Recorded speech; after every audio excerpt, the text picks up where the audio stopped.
Hi, everybody. I'm Tom Reid. I'm a Coloradan, and so I'm proud to say welcome to beautiful Colorado, in more ways than one, the highest state in the nation.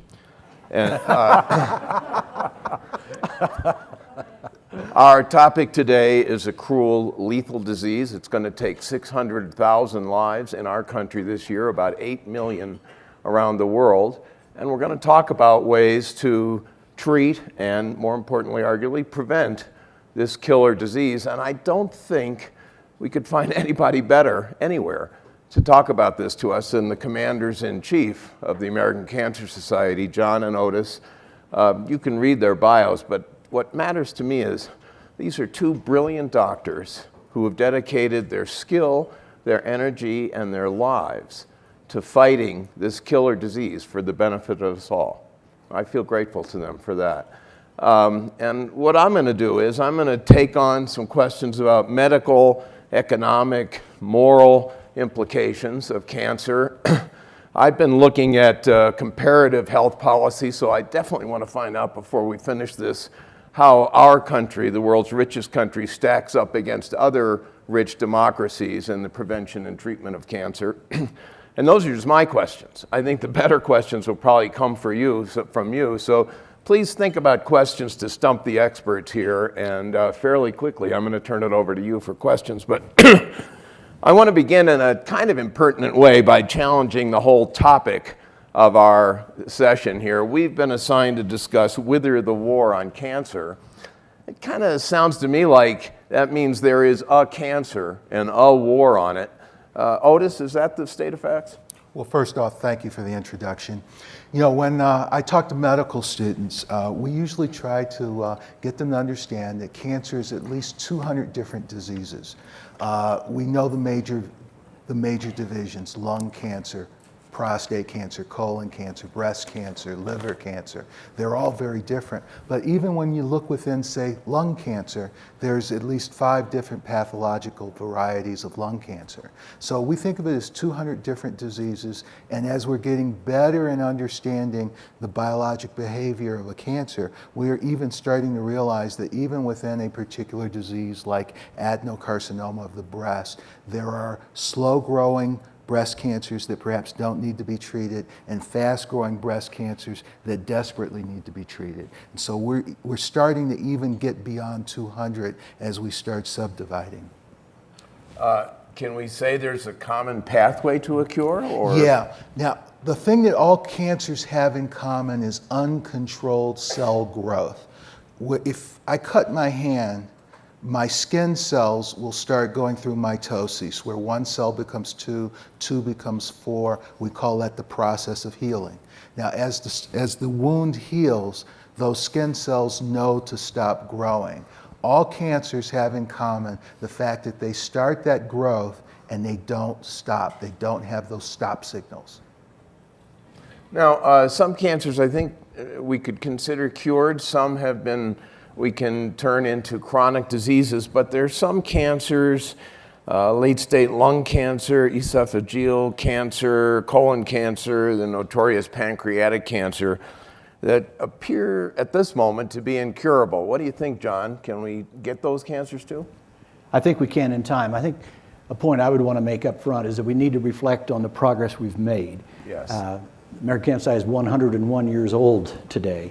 And when we got started, there was no need to publish cancer facts and figures on survivorship, for example, because for all intents and purposes, there were none.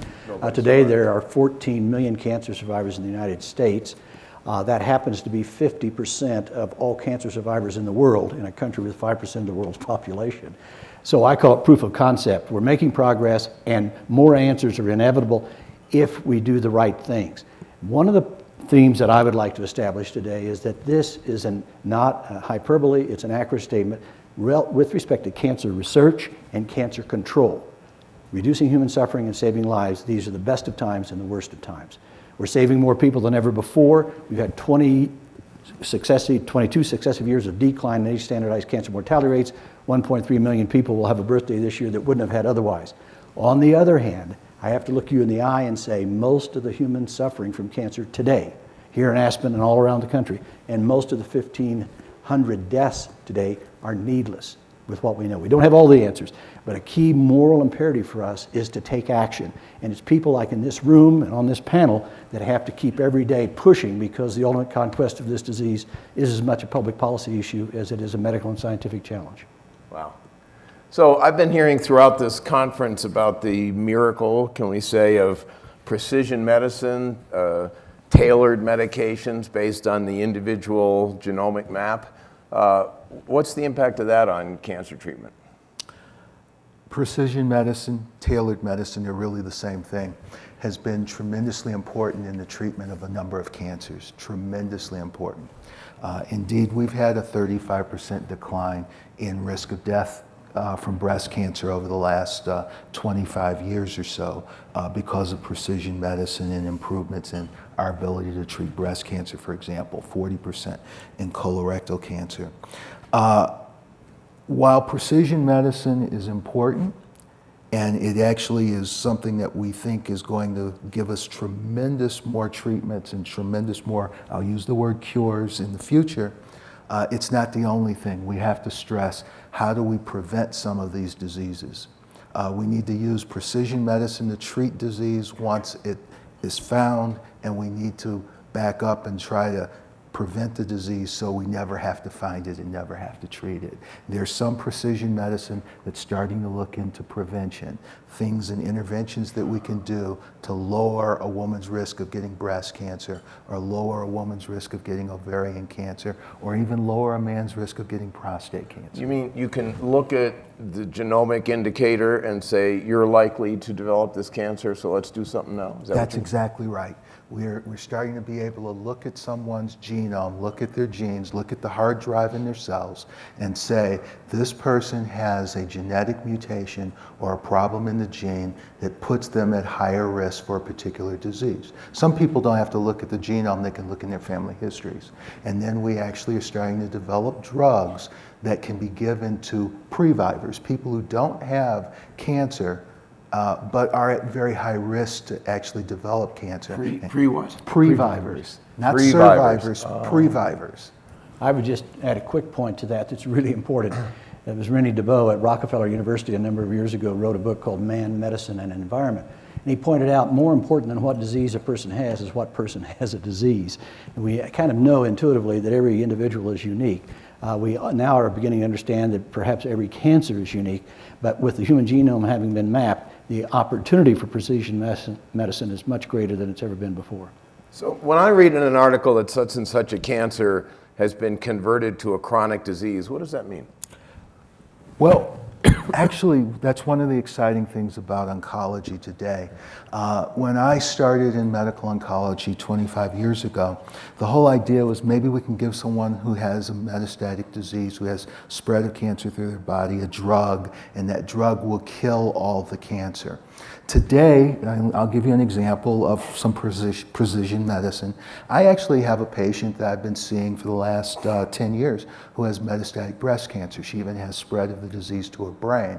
And she's taking a drug called Herceptin, which targets HER2/neu, which is a specific marker on her breast cancer. She gets the injection every 2 weeks, and she's doing very well. My greatest problem with her right now is trying to convince her not to drive her car. That's good quality of life. Yeah. Okay, we are converting certain diseases, in her instance of breast cancer, into a chronic disease that she lives in peaceful coexistence with. Very much the way diabetics are treated with various drugs to include insulin, or we've also done the same thing with HIV. Many people who have HIV take a series of drugs every day and they live in peaceful coexistence. We're not getting rid of the disease, but we're actually keeping the disease at bay so people can have a long-term good quality of life. So you mean somebody on Herceptin, you don't want them driving because it has cognitive implications? Well, in her instance, she has a brain tumor. Got it. Oh, she I has see. metastatic disease to the brain. Or she could have a seizure or something That's while right. driving. That's right. I see. Okay. So when I lived in Britain, there was this big debate about whether the National Health Service would adopt Herceptin for women with breast cancer. It works, but it's very costly. And that brings us to this question of these incredibly expensive cancer drugs we read about, some of which don't extend life very much. You mentioned to me, what is the one, Terceva for pancreatic cancer. Can you tell us about that, Dr. Seffrin? I think Otis can talk to you about it better than Otis? Yeah, fine. Tarceva was actually FDA approved in 2006 for the treatment of pancreatic cancer. In prospective randomized trials, it raised median survival from 6 months to 6 months and 14 days. It was actually FDA approved, and it cost about $45,000 to treat a patient with Tarceva. It was FDA approved because it improved survival by 14 days. Many of the drugs that we're getting FDA approved, that the drug companies are doing these prospective trials on, are increasing median survival by usually 2 to 3 months. It's rare we see one that increases median survival by 6 months. But just to give you a concrete example, that's in all comers. So Marv Brooks, who was a volunteer for the American Cancer Society, a urologist himself, developed stage 4 lung cancer, never having smoked in his life, but grew up in a home where both parents smoked. Okay. Went back to his alma mater, Yale, as a physician and did the genetic testing. And sure enough, he was one of those who responded to Tarceva, and so he survived 2 years. So, and 2 years where I was on stage with him out in Palm Springs telling his story, where he could be engaged and have a quality of life. Tarceva has actually also been approved for lung cancer, where it's a little better than pancreatic cancer. So how do you feel as a doctor facing this dilemma? I could ask this patient to buy $50,000 worth of pills to get 2 more weeks of life. What are you thinking when you make that consideration? It's an average of 2 more weeks of life. Occasionally you will have someone who does much better than that. Everybody hopes that they're that one person. Yeah. You're also going to have, of course, some people who actually have side effects from the drug and may even die earlier because of the drug. But these are huge ethical issues that we deal with. I think we should be completely transparent and open and acknowledge the fact that while we're doing much, much better, and we can demonstrate, we've been able to show we're saving roughly 400 more lives per day from cancer than we were in 1991 when the death rates first started to go down. On the other hand, we have to also say there are a whole heck of a lot of people who don't have access to the latest and the greatest and the best, and therefore suffer and die needlessly. And it's a moral issue that we're going to have to deal with, and cost is one of those issues. If you ask me today, John, you've got, give us one word to describe why we aren't saving more lives from cancer today, it would be disparities. The fact is that you can get the best medical care in the entire world, I believe, in the United States of America, but if you're don't have access, you're toast. You know, a good way of looking at that is, I don't want to throw too many numbers at the audience, but in 1900, for every 100,000 Americans, 60 died from cancer. In 1991, adjusting for the fact that the population aged, for every 100,000 Americans, 215 died from cancer. That means that people's risk of dying from cancer more than tripled over 90 years. There must be some things that we're doing that are causing those cancers that we can undo to get back down to that 60. Now, from 1991 to 2012, over that 21-year period of time, we in the United States actually had a 22% decline in risk of death from cancer. So from 1900 to 1991, risk of death went up. From 1991 until 2012, the last year I have data, risk went down. What's your explanation? Why? Well, risk went down because of smoking cessation. Luther Terry and the announcement that cigarettes cause cancer in 1964 was incredibly important. It actually attributes more than half of the decline. Improvements in our ability to treat colon cancer, breast cancer, several other diseases, all are also important in that. But the important thing, you love to compare countries. Yeah. The United States was the 31st country to have a 20% decline in cancer rates. We have all this great technology, all these great drugs and great doctors, but we were the 31st country in the world to have a 20% decline in cancer. The reason, of course, being we don't treat everybody in the United States. We don't have preventive services for everybody in the United States. We have it really for a select few.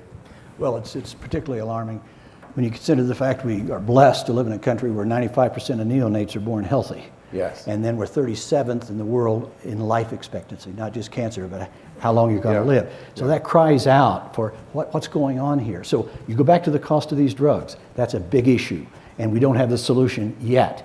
But there's no reason we can't get a solution, because I can show you in the economics literature that the 20% reduction in age-standardized mortality rates that we've experienced, 21, 22%, yields to the American public a $10 trillion economic value. Yes. So it's in our economic best interest to find a way to get over those hurdles where so many people are left out and therefore do not get state-of-the-art care. Well, plus the moral imperative. Even with Obamacare, according to the Congressional Budget Office, 10 years from now, we're going to have 30 million people uninsured in our country, and they're not going to have access to this kind of treatment. So go home and write your congressman and say, well, come on, let's get everybody in America covered. All the other rich countries do it. We could do it too. Well, that's my editorial. Thank you. You know, one of the things we have to talk about, though, is the rational use of medicine. In the United States, there's a lot of things that we do that just don't make total sense monetarily. Sometimes it doesn't even make sense scientifically.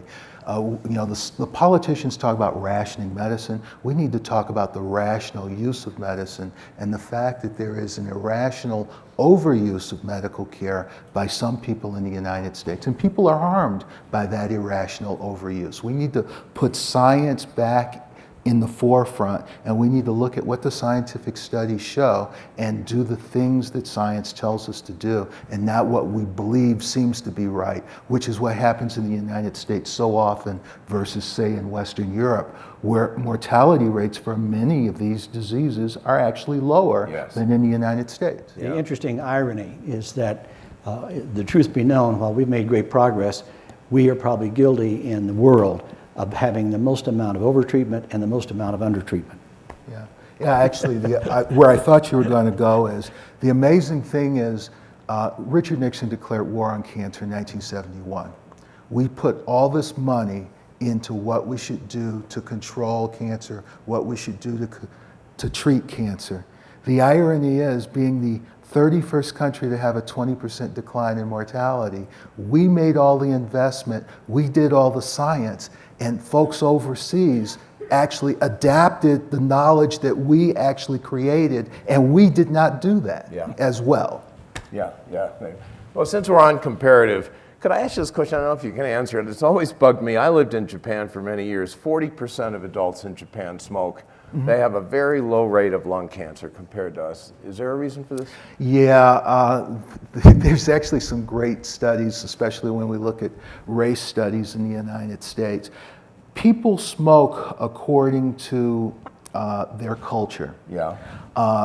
Among Japanese people, if they smoke 2 packs of cigarettes a day, they actually inhale less smoke than an American white who smokes 2 packs a day. We are much more efficient in keeping the cigarette in our mouth and in inhaling the smoke, whereas the Japanese will spend some time with the cigarette burning while they're talking. Oh, thank you. Okay. But one point, though, the tobacco-caused cancer deaths are rising around the world, That's right. including in Japan. So we need to be very specific about the importance of tobacco and prevention. Tobacco killed 100 million people in the world in the last century.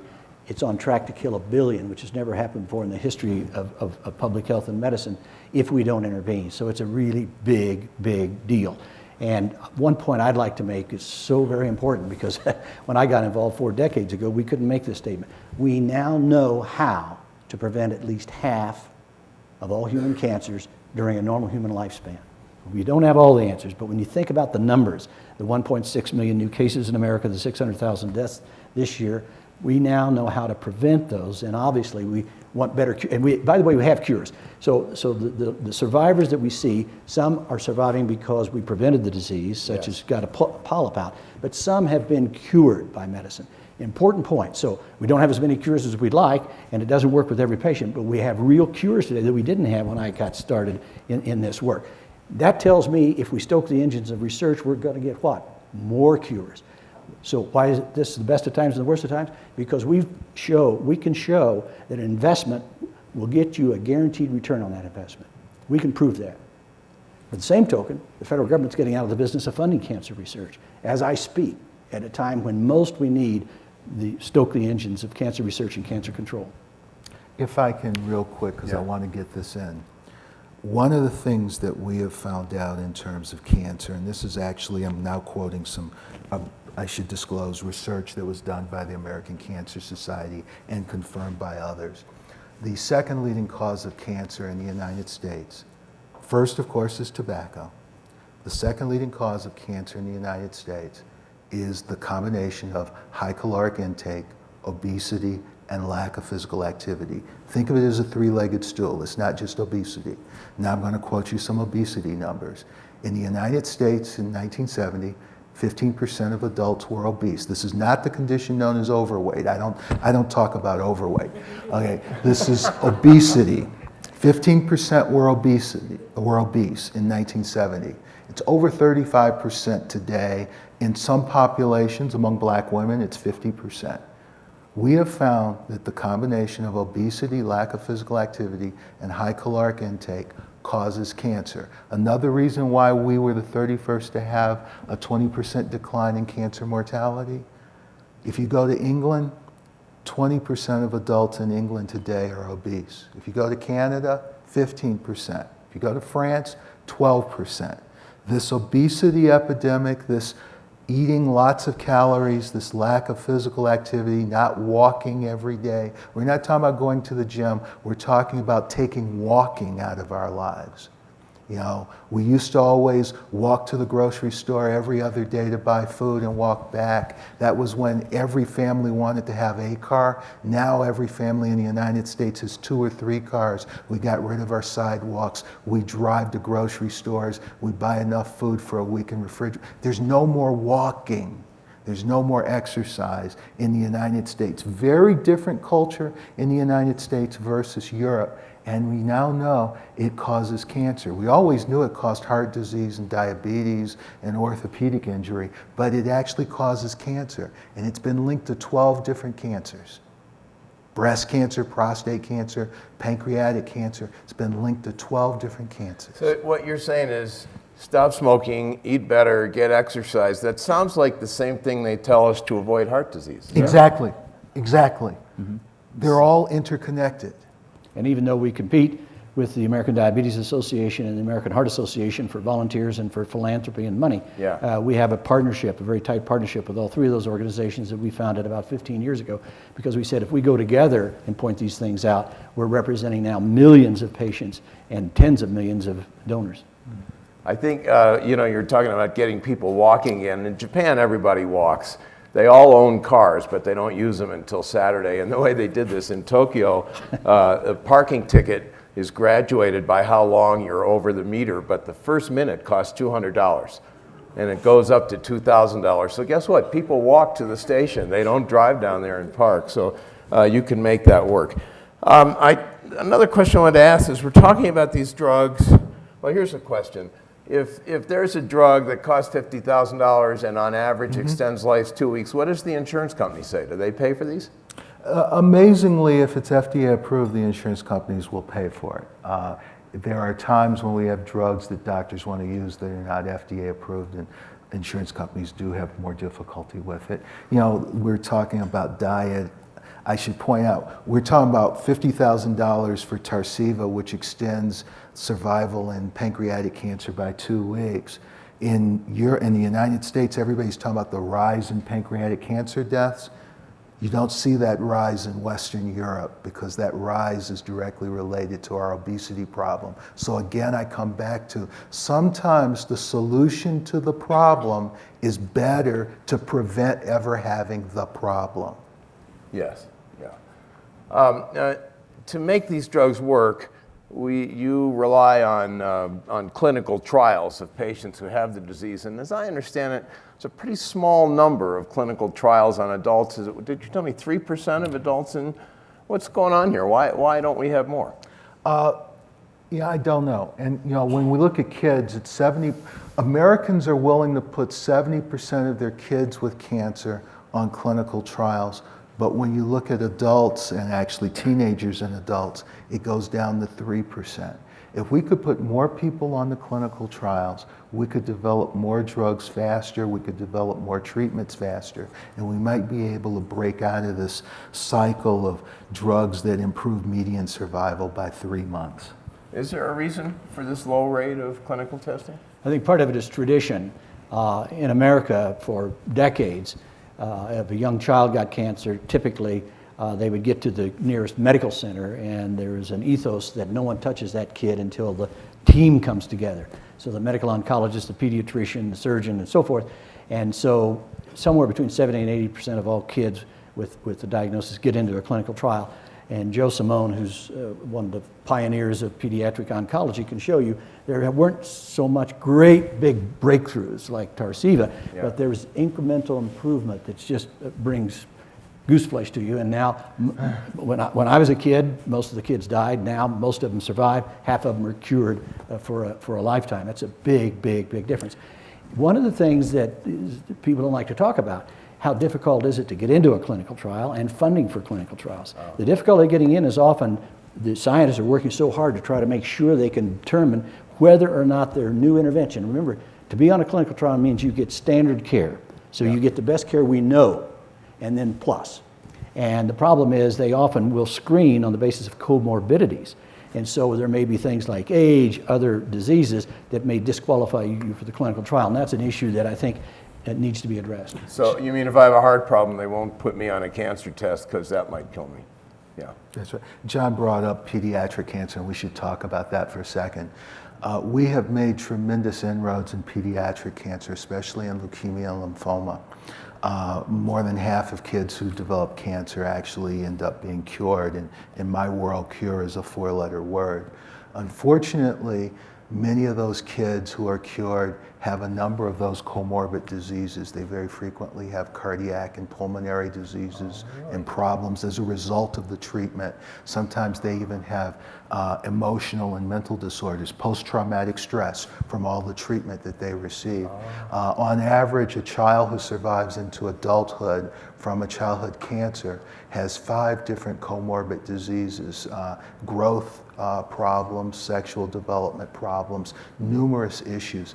And then, of course, there's that slightly less than half of kids who develop cancer who still die. And we need to do something about that. Now, many of those, we're talking about commonalities in cancer. Many of the pediatric cancers that are recalcitrant to treatment, like pancreatic cancer, like esophageal cancer, are all fueled by a mutation of the RAS gene.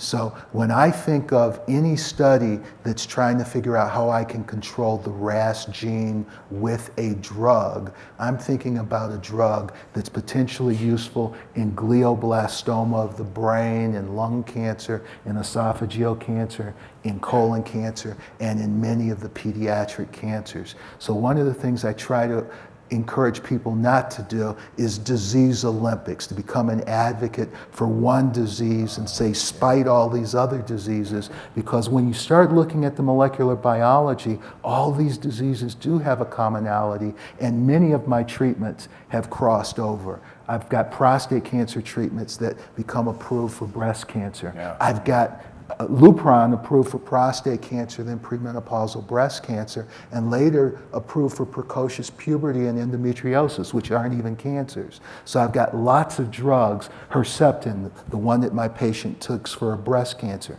has been approved for sarcomas of the abdomen. And it does the same thing for some people with sarcomas of the abdomen that it did for her. So I discourage people from doing this disease Olympics thing. Okay. Let me just add a quick point because it relates to that. The progress we've made, we can think of it, I think, as our glass is half full as opposed to half empty. We've made real progress and we've got lives saved to prove it. But many of these kids who have these 5 comorbidities in adolescence or young adulthood were treated with a sledgehammer approach. And so the advent of targeted therapies, it would be difficult I mean, that's a whole new avenue. And people think, well, targeted means it's more effective, which is the case. It also is less damaging. So so when I talk about funding research, I am absolutely confident that if we fund research, we're going to get, Gleevec prime. We're going to get more targeted therapies that are more effective, that hurt people less and save more lives. Any questions out here for our experts? Yes, sir, right over there. See it, yeah. Howdy, Rich Wager. For 20 years, I lived in the world of compulsive athletics. And I also had friends that were not compulsively athletic. And I started noticing I lost a lot more friends to cancer and heart disease in the athletic circles. And I studied overtraining and, irritabilities, problems with sleep. And it seems to me there has to be a correlation between overtraining, weakening your immune system, and the rate of cancer. Are there any studies that might support that? Am I totally off base here? Well, I'm familiar with studies, but not studies to support that. When we say physical activity lowers risk of cancer, we're studying a group of perhaps 300 or 400,000 people over a period of 20 to 30 years. So you can always end up with the small group of people who are your friends being a little bit different from the larger. That might be what's going on. But the overtraining aspect is what I've been focusing on. Yeah. I mean, people that train when they're sick, people that Yeah. obviously are addicted to training. Yeah. You are correct that the immune system is very important in cancer. Very briefly, everybody over the age of 40 develops at least cancer 3 times a day. A cell that starts going out of control. That cell has internal mechanisms that tries to destroy itself. If those systems fail, then your immune system is floating around looking for cells that are going out of control and try to zap them. People who have immunosuppression from AIDS or from drugs used in treatment for other diseases are at higher risk of cancer because they lose that immune surveillance. So you're absolutely correct that immunity is important in cancer, but I don't know that overtraining weakens the immune system. I would just add one point to that. I don't think that there's a good literature to answer your question, but there has been some research. So, interestingly, most of the good research over the past decades has been on men. There is a body of research on women. No question about high-functioning athletes in amenorrhea in women. So it does raise the issue that there probably are boundaries, and if you go over this boundary and become this high, intense athlete, you pay a price for that in some manner, shape, or form. I don't know the answer, but I think it's an interesting hypothesis. One thing I would want to say, though, that we look at cancer in a population, and we're following 1.2 million people through their whole lives, the biggest study of its kind in cancer that I'm aware of, at least in this country. And in that study, we found that men who self-report not smoking and self-report getting some regular exercise, never winning a contest, have an absolute risk of dying in midlife of 8%, between 35 and 69. Not just of cancer, just dying. Yeah. Their couch potato smoking counterparts, 39% in this study in America of 1 million people. So there's no question in our mind but what exercise and eating right are salubrious. They promote health. And I think you have to then do research on the extremes. Right here in the middle, structure. Yes, sir. Barry Crouch, Chairman Emeritus, Department of Medicine, Nova Fairfax, Washington. Can you hear? Can't quite hear, but here comes your mic. Barry Strouch, Chairman Emeritus, Department of Medicine, Nova Fairfax Hospital in the Washington area. 2 points. Will the American Cancer Society be joining in the argument about the use of a curative drug for hepatitis C, which is clearly a very major cause of liver cancer and a way of preventing a lot of cancer down the road? And secondly, you alluded, Dr. Brawley, to the HER receptor and the ability of certain drugs to work in certain percentages, and the commonality you mentioned as well between cancers. And the commonality is clearly based on the pathways, as mentioned, that affect growth of the cancer cells. And those complicated pathways are measurable. And we have a company that is measuring them and is part of a big study in predicting who is going to respond to treatment. And that's a whole new vista going forward of directed cancer therapy based on activated proteins in those pathways. Yeah, that's interesting. It prevent hepatitis to prevent. Yeah, hepatitis B and hepatitis C, which are viral hepatitises, actually cause liver cancer. We're talking about primary cancer of the liver.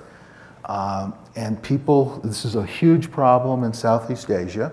We've actually demonstrated by vaccinating people against hepatitis B, we actually lower their risk of getting hepatoma or liver cancer later on in life. Now, recently we've gotten some drugs, and I would loosely refer to them as precision medicine. We've gotten some drugs that actually are very good in curing the hepatitis B or hepatitis C. Those drugs, because they prevent the long-term damage of infection with hepatitis, they appear, not proven yet, but appear to decrease a person's risk of getting liver cancer. Now, this is actually an easy one for me. Those people should be treated so that they can stop having the hepatitis. Yes. We got a reason to give them the drug already. Okay, I'm in the bonus when I prevent them from getting liver cancer. Yeah. So yeah, we advocate use of those drugs. Yes, sir, right here in front. I'm sorry, John. Yes. Yeah, let's get a mic. Here it It's comes. coming. I'm Kurt Malkoff. I'm a PhD clinical psychologist from Columbus, Ohio. I heard you speak a couple of months ago at the Metropolitan Club. Glad to hear you again.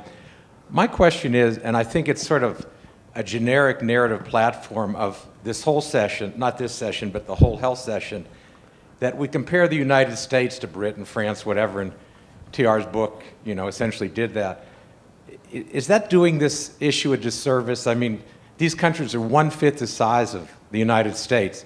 If we're talking about personalized medicine, directive care, obviously infant mortality in Aspen, Colorado, is this. Infant mortality in some parts of Mississippi is this. It's just a crude way statistically of looking at a very sophisticated problem. If you could speak to that, please. Well, I'll make a comment or two on it. You make a good point, but we have an opportunity, and I say we, everyone in this room and many others, and I think an obligation to build out a much more humane and effective healthcare system. The truth is that we could become the healthiest nation in the world if we chose. Not maybe, we could. But we would have to deal with some issues on disparity that we kind of turn our head the other way. So yes, I agree, there's always problems comparing yourself to any other group, but when your life expectancy is essentially the same as Cuba's, you ought to take a hard look at yourself. And then as you understand why is that. But it really isn't. Thank you. My life expectancy is much higher than Yes. Cuba.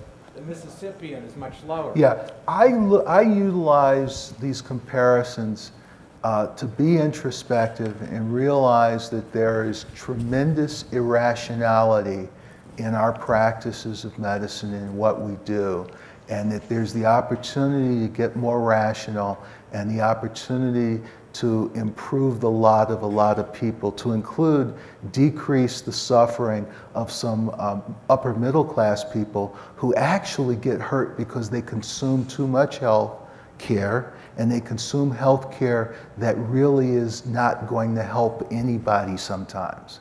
The fact is that we spend twice per capita of any other nation in the world and get pretty lousy results for what that money could buy. Yeah. That's the key point. And we have to say, what kind of a nation do we want to be? I, 20 years ago, was invited to India with Otis's predecessor to help them answer the question, if we could offer every woman in India one mammogram in her lifetime, what age should we do it to save the most time in their lives?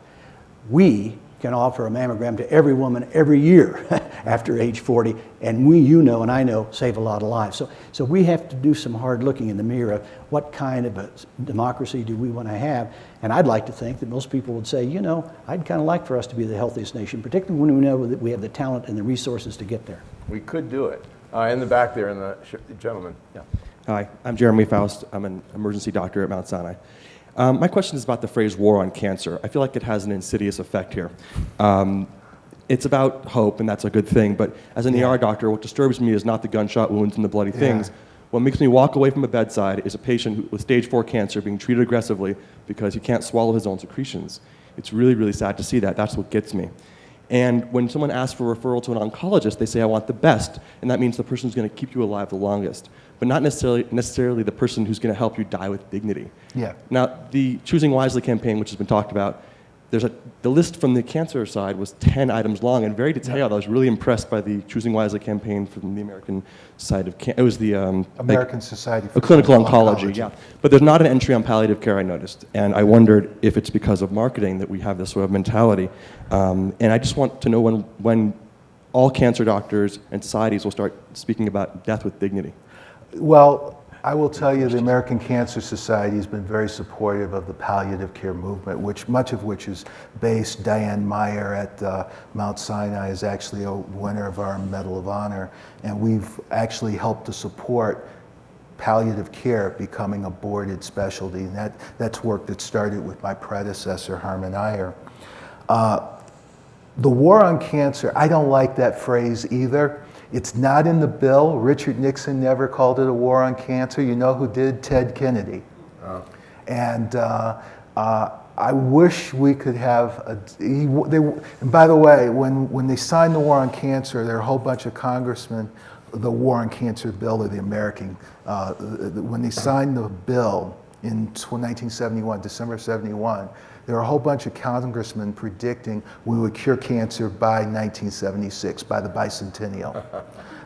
Little did they know. Yeah, but yeah. I take your point. War is a bad word. Yeah, and who better than an emergency room physician to speak to that in a real life situation? And it's one of the things I'm proudest of at the American Cancer Society. I grew up in the prevention field, and so I'm a convert with respect to palliation, and we're doing a lot and have won some awards for what we're doing there.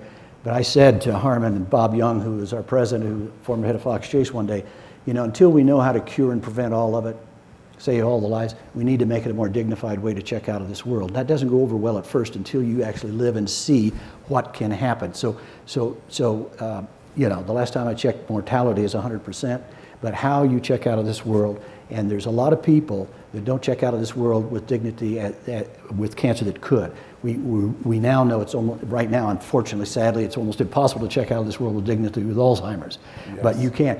Kathy Foley, who's one of the nation's leading experts on palliation and pain control, tells me that only 60% of cancer patients get effective palliation during their active treatment, and 25% of cancer patients dying in nursing homes get nothing more than Tylenol. And that's a disgrace. That's an outrage. How would you define palliation? Palliative care starts with the diagnosis of the disease. It is not the last 6 weeks of life or the last 12 weeks of life. Palliative care consults should be on every patient at every stage of disease. Someone who has a very small breast cancer that can be removed in the same day surgery and treated with a radiation outpatient appointment every day for 6 weeks should have someone looking at how can we make sure that this treatment and the survival of this treatment has minimal effect on that patient's quality of life. Many people think palliative care is just hospice care. It is not. Mm-hmm. And that's what we've been working very hard on. And I would be remiss if I didn't mention that our colleagues at the American Cancer Society Cancer Action Network, who are our advocates in Washington, have pushed and successfully pushed legislation to help get drugs available. You know, there's a whole bunch of people who in the United States, their pharmacies don't carry narcotics, so they're not going to be able to get narcotics for pain relief. We've been trying to work on this. Some of it is a state-by-state solution, some of it's a federal solution, and there's some wonderful people, I hesitate to call them lobbyists, who are doing an incredible job working on this very issue.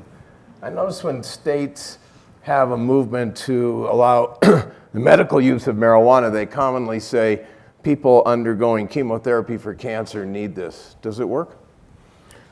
Oh! Let me not give you a Washington answer. Yeah. There is a series of chemicals in cannabis and marijuana and plants related to marijuana, and those chemicals some of them have medicinal properties that are very useful. In my own practice over the last 30 years, I have actually been able to give a pill that's widely available in certain pharmacies at least, that has THC in it, the active ingredient in marijuana. There are other chemicals that could also be useful, and they'd be useful not just in nausea due to chemotherapy, which is what I deal with, but also seizure disorders in young kids, some pain disorders in people who have multiple sclerosis, and other things. Unfortunately, our current view against marijuana has prevented and impeded any kind of clinical research to actually find these chemicals that could be really of benefit. And some chemicals that have been found of benefit that are available in Europe and Canada as a prescription pill are not available in this country because they have that word cannabinoid in it. So we in the United States need to become a little bit more realistic about the scientific opportunities available with marijuana and with marijuana-like products, and we need to get off of this obsession we have with the fact that people smoke it and get high. Now, I have not advocated the smoking of marijuana in my answer. As a Coloradan, I thank you for that answer. Yes, ma'am. Right there. I'm really enjoying your exchange here. I'm Nancy Hafner. I'm on the board of the Israel Cancer Research Fund, and we raise a lot of money and fund scientific grants for research for scientists in Israel.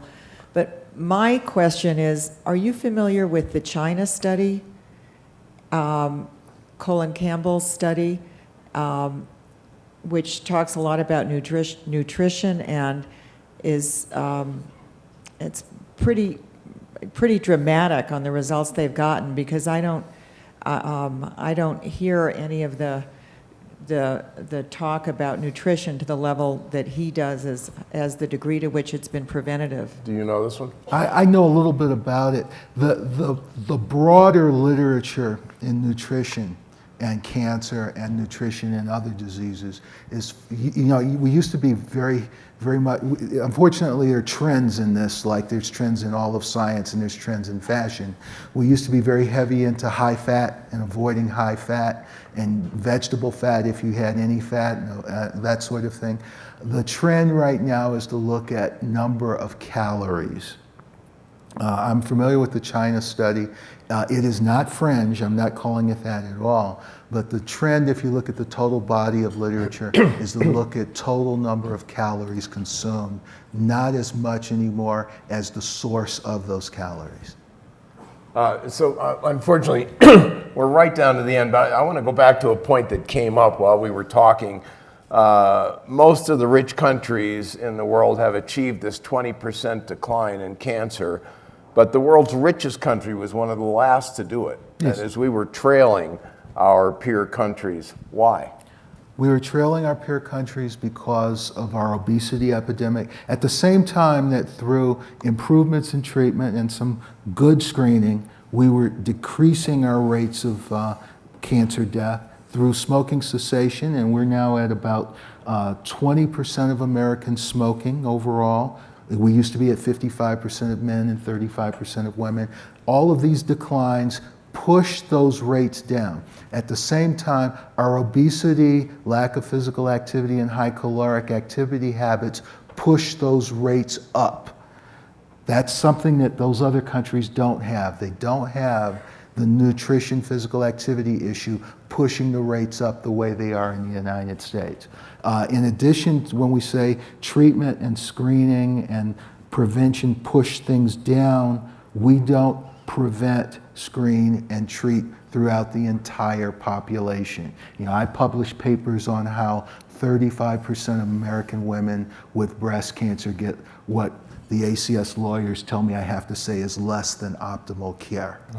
Well, A third. Inadequate. And I would just add the point that it's a failed policy. So we could have been first. Yes, Because absolutely. we could have been first, and we inadvertently, I think, I don't know if we consciously chose, but we chose by virtue of policies to go a different route, which was to fund heavily heroic medicine and underfund the things that would make a difference. And so I'll repeat a statement I said earlier because it's so important for the opportunity we have. We're not in South Sahara Africa. 95% of our kids are born healthy. Neonate birth weights haven't changed in 350 years.